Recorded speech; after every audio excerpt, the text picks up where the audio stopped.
Have you ever sat on the sofa watching an incredible travel video and thought, I wish I could do that? Well, that was us. But one day we decided to turn that wish into a plan. Sure, we couldn't sail the whole world, but we could go and sail around the Caribbean for a couple of weeks. So what is it like as complete amateurs renting a catamaran and going from island to island discovering the most incredible places, fish and experiences? Well, stay tuned and let me show you. Holy shit! Get the fucking gap! Holy shit! Get the gap! Now the first question is, how does one do something like this? Well, the first step is that one of us had to go all in and get a skipper's license. Once we had secured that, we had to find a charter company that was willing to rent a catamaran out to the 8 of us. We found the company called Rail in Martinique, and so we made our way to this French island in the middle of the Caribbean. Now, of course, there was a little bit of paperwork and some things that we had to organize. If anyone's interested in that, please let me know in the comments. Happy to make a video on the costs and so on. But right now, let's concentrate on the actual experience. Before we knew it, we were in Martinique, ready to board the Saona 47, which was a 47-foot catamaran that we had rented. Now, this thing was absolutely massive. Now, it's one thing to read the information on a fact sheet or on a website, but when we set foot onto this boat, we realized that we were basically in like a really nice Airbnb with 4 bedrooms. I mean, we knew there were 4 bedrooms, obviously, but we were so impressed with how big the bed was in each of these bedrooms. And it's basically like a king-sized bed. There was air conditioning. There was so much space everywhere. And we were quite happy with the fact that we had chosen to get all of the supplies that we wanted pre-ordered, because arriving on the boat and finding all of this shopping just ready was unbelievable. I have to say, this is a great service that they have. Sure, it costs a little bit more than going to the shops yourself, but the amount of hassle that is saved is really unbelievable. And the options that you have are really great. It's a French island, it's actually part of France, and so you can imagine the incredible choice in, you know, cheeses and cold cuts and other things like that. Now here's a look at the 5th cabin. There were 4 cabins on the inside that, all connected to that saloon indoor area. This was the cabin that led directly to the outside, which is really cool. You can see it's quite compact, but I'm telling you, lying in bed, fully air conditioned to 17 degrees. You have full Wi-Fi, you're watching YouTube videos in the middle of the night, and you have your own ensuite toilet. Believe me, you feel like you're on a 5-star, basically, hotel. And after a bit of fun and drinks in the evening, it was time in the morning to start our adventure. We all had our different positions and tasks to do, and pretty soon, and very smoothly actually, we were out of the marina and already sailing across the sea. And let me tell you guys, when there's something that you see and you want to do, and then you actually do it, my God, that feeling is so incredible. And especially something like this, we all felt like some kind of pirate, believe me. We're out on, a rather luxurious pirate life, we could admit. But nonetheless, it's such an amazing feeling of freedom to be on this boat and know that you can go wherever you like. Now, of course, on the first day, we had to concentrate more on getting to know the boat and sailing the boat at more than a snail's pace, but that suited us just fine. We did not have to travel too far to St. Lucia from Martinique, and so we could do a leisurely sail, which was very, very convenient, because I don't think we would have been able to sail at a high speed on our first day. But what a wonderful experience, what an amazing thing to try out, and we were definitely looking forward to improving. And after a long day of sailing, we got to our first stop. That was Marigot Bay in St. Lucia.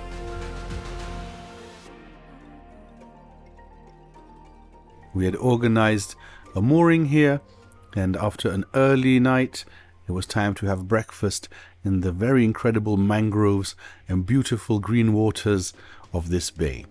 And green in a nice way. This place was teeming with life, the sounds from the trees and the birds. It was absolutely amazing, and look at that sunshine. Of course, we couldn't resist casting a line, and we were very quickly rewarded with the first fish of our holiday. I was so excited to catch my first snook, but little did I know what kind of beasts we were going to raise from the bottoms of the ocean on this holiday. But at this point we were totally oblivious to that. We were looking for the big one, letting most of these fish go. In fact, we let all of them go. But what we really loved about this bay was the nature and the fact that there was a guy early in the morning on a stand-up paddle, coming from boat to boat, singing reggae songs with his surfboard full of fruits and bread. What an amazing thing. I have to say, in general, the whole vibe and atmosphere was a little bit surreal, to be honest. I mean, 24 hours before this, we were in Europe, and here we are catching fish and being serenaded by Rastafari. We had a great time here, went for a barbecue that we pre-ordered in advance. It was really delicious. There was, chicken and fish and prawns. Unfortunately, I didn't get a video of that, but I did get to the most important part, and that is the absolute incredible vibes of these tropical islands. The Windward Islands, as they are called. And wind is exactly what we needed, because this is indeed a sailing trip and not a motoring trip. We were a bit sad to leave St. Lucia so early, but we knew that we'd be back. And this is really an incredible place, beautiful as you can see, but it was time to go and explore the wide ocean. Now you might be wondering, how comes we didn't spend more time or do more activities on the islands? Well, our main goal was the sailing and the fishing. Now, as this was not just my hobby, but my actual task on the boat, I took it very seriously. I pre-ordered some tackle, which turned out to be way too light, and we were massively undergunned. We got spooled about 2 times, and we still managed to catch a very decent amount, but I would advise anybody else to really invest in your tackle. But even with our amateur tackle, it wasn't long before we heard the familiar sound of a screeching reel.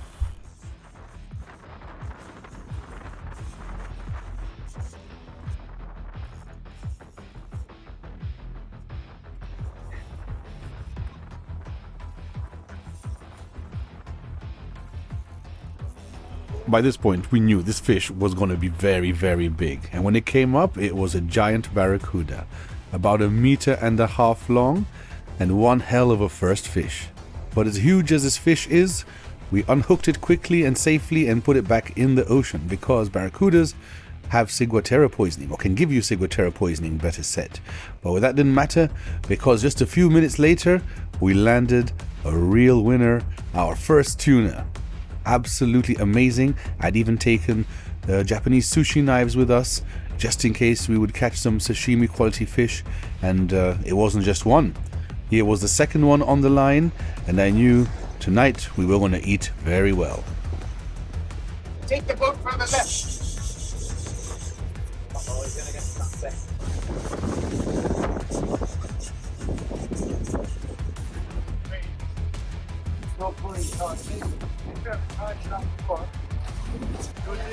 It's huge.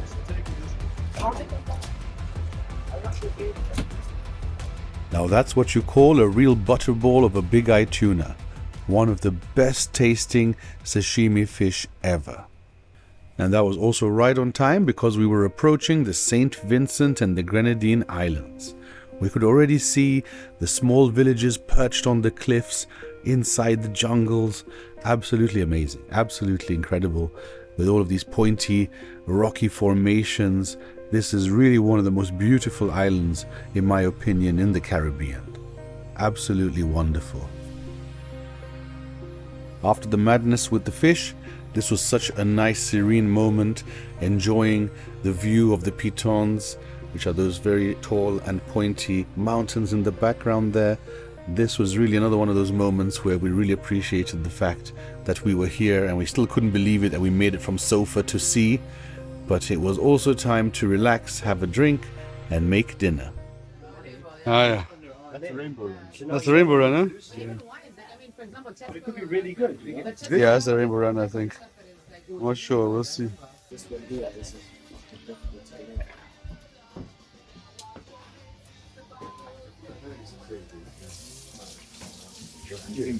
so disgusting. See me pande radio, see me pande telly. Ring, ring, ring, ring, ring up, Miss Ellie. One back again. And after such extremely disgusting, degenerate behavior, let us have a look at the boat from above and also our very amazing mooring here in this little bay. So our exact location this time was just south of Walalibu Bay, where the Pirates of the Caribbean was shot. And here you can see the volcanic mountains and the lush greenery and the village of St. Patrick right below us. Definitely a very quaint little place. It was very fun to walk around and have a look and, meet some people. And after a fun day out, it was time to go back to our catamaran. By this point, we were also really getting confident about our anchoring and mooring, and we were not paranoid that we were going to sail off into the darkness at night. And so it was really cool to be able to relax, enjoy, have a barbecue, go swimming, and fish, of course. Due to our successes, we had also shared a lot of fish with some local people around here, much to the dismay of this local fisherman trying to sell us his wares, but everyone in the bay had already had a good piece of tuna or rainbow runner from us. Luckily for us, we managed to have an early night here, because the next day we were about to have the most insane fishing experience of our lives. We had been trolling some pretty big skirted jigs, and suddenly one of the reels started screaming. We probably lost over 300 meters of line before we managed to get the boat stopped and turned around. It's coming. Looks quite. Carlos says it's big. It's fucking massive. Holy shit! Holy shit! Get the fucking gaff! Holy shit! Get the gaff! The gap's on the fucking table. The gap's on the table. Careful, eh? That thing's got a big spear on its face, eh? That thing is at least 100 Don't let it go under the boat. It was a really huge fish. This was a sailfish, not the biggest sailfish in the world, but this thing was huge. We initially wanted to release it, but we saw that it had been bleeding quite badly, and so we decided it was better to end its life quickly and humanely. Alright, take out the gaff. Do you want me to take out the gaff? You sure? You take out the gaff?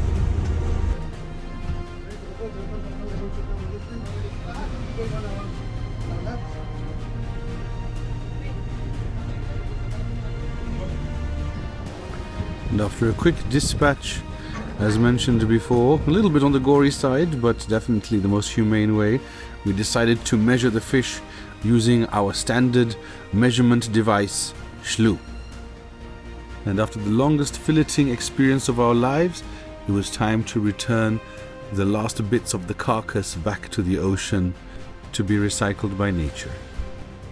Now, before I turn this into a fishing video, there were loads and loads and loads of fish of so many different varieties that we caught. Most of them we let go. Some of them, of course, we ate, shared with other sailors and with locals. And this is really a bountiful place. And we even had to stop fishing more than once just because we had caught so many fish.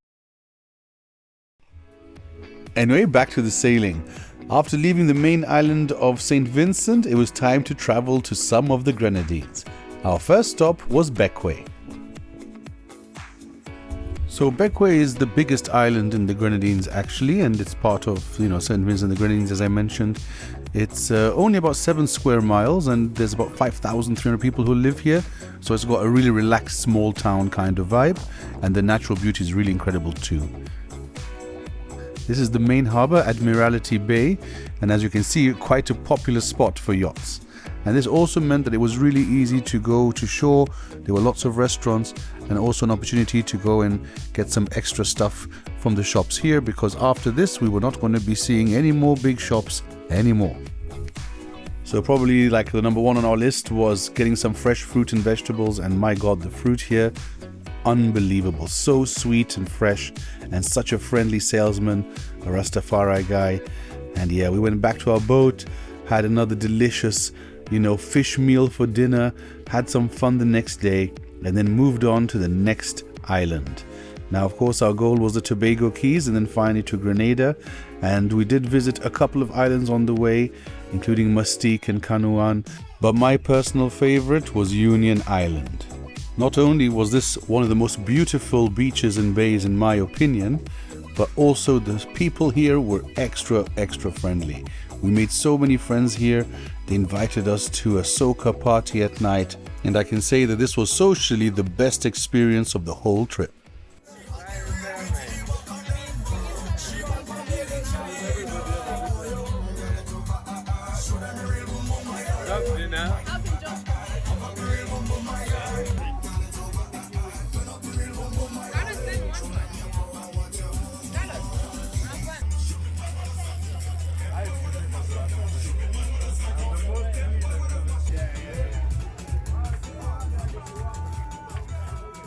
After a couple of rum-soaked nights, it was time to get all of our gear ready to sail on to the legendary Tobago Cays. It was quite a short sail, and before we knew it, we were seeing the bluest blue that we had ever seen in our lives. Sailing into the Tobago Cays feels like arriving in a dream. This cluster of 5 tiny uninhabited islands sits inside a huge turquoise lagoon protected by the Horseshoe Reef. The water here is crystal clear and the sand impossibly white, and it's one of the most breathtaking anchorages in the entire Caribbean. The Cays are completely wild, with no hotels, no towns, just beaches, reef and sea life. And they're not just fish around, this place is really famous for turtles, and you don't even need to leave your cabin to see them. Now, as fishing is not allowed in this area, we were very happy that we had caught so many fish earlier, so that sustained us for most of our stay here. Of course, we didn't just eat all of the fish, we also decided to go and look at them underwater, and every single snorkel trip that we had on this Caribbean crossing was absolutely breathtaking. Incredible species, very big fish, all kinds of special things like swimming with turtles and seeing stingrays, just a dream come true. Swimming with a shark, that was a little bit scary but also very exciting, and all kinds of weird sea slugs and stuff. So I can 100% recommend going snorkeling this part of the world. There really aren't that many places left that are still like this, and to see so much life in especially such a shallow area was really incredible, and with such visibility it was like you were flying with the turtles.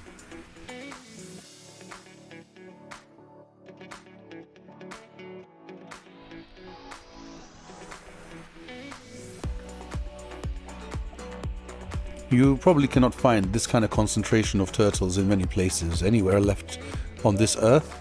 I think we saw probably around 150 to 200 turtles in the 48 hours that we were here. Definitely a once in a lifetime experience. Now, as I mentioned before, these islands are uninhabited, but actually once in a while the locals set up some beachside barbecues with lobster. It's basically just a massive lobster barbecue. I'm telling you, the lobsters here, unbelievable. The taste, the size, it was really one hell of an experience. Sure, I'm sure it's a little bit controversial, but we thought, if we're going to eat lobster, then out here where they are very plentiful, and believe me, for a special occasion, this was absolutely amazing and the best lobster I've ever had. Of course, this also turned out to be quite a boozy night, and almost every night seems to be a boozy night in the Caribbean. But of course, all good things must come to an end, and our time in the Tobago Cays was at an end, but that didn't mean that our trip was done.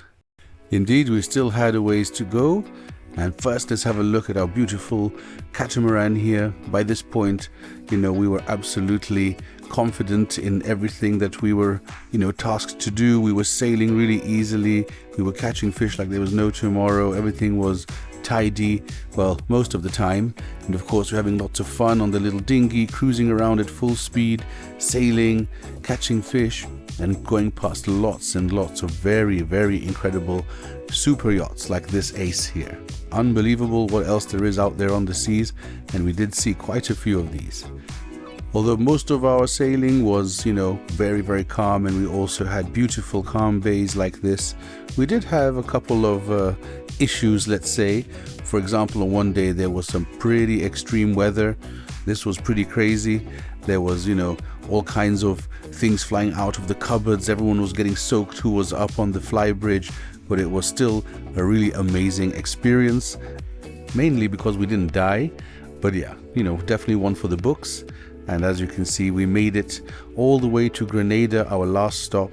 This was us just tidying the boat up a little bit. We had actually booked it one way, so we did not have to return to St. Lucia with the boat, because sailing south is much easier than sailing north. And our last stop here at the lightship, this is a bar and restaurant and live music place that's on a ship that's in the harbor right here. And this was a really nice stop at the last spot for us. Definitely a place to enjoy and reminisce about our adventures. And my conclusion is, guys, this is definitely one of the best things that I've ever done in my entire life. This is the kind of stuff that really you only see in movies or so on, and I can 100% recommend that you do it. Now you might be thinking, okay, this must cost millions and millions. No, it didn't. It's not cheap, obviously, but the absolute total cost, including flights, including the boat rental, including the pre-ordered food, including all the anchorages, including everything, really from beginning to end, cost about 2,300 Swiss francs or 2,500 US dollars per person. That is 2 weeks on a catamaran, air-conditioned, king bed catamaran, and the best sailing, fishing, beaches, wildlife. And of course, if you can share this with your friends, then that's absolutely incredible. This can also be, done on a boat with a rented crew, which will cost more. But of course, doing it by yourself really is the way to go, because you can just do all kinds of crazy nonsense, specifically crazy shit that cannot be shown on YouTube. And yeah, we'll have to leave it at that for now, unfortunately. But yes, if anyone has any questions about the fishing, about the sailing, anything technical, let me know. I'm very happy to make another video explaining the logistics or explaining how to fish from a sailboat without losing all of your tackle, because we did lose quite a bit. And yeah, I hope you enjoyed that video. If you did, please like and subscribe, and I hope to see you next week. See you there.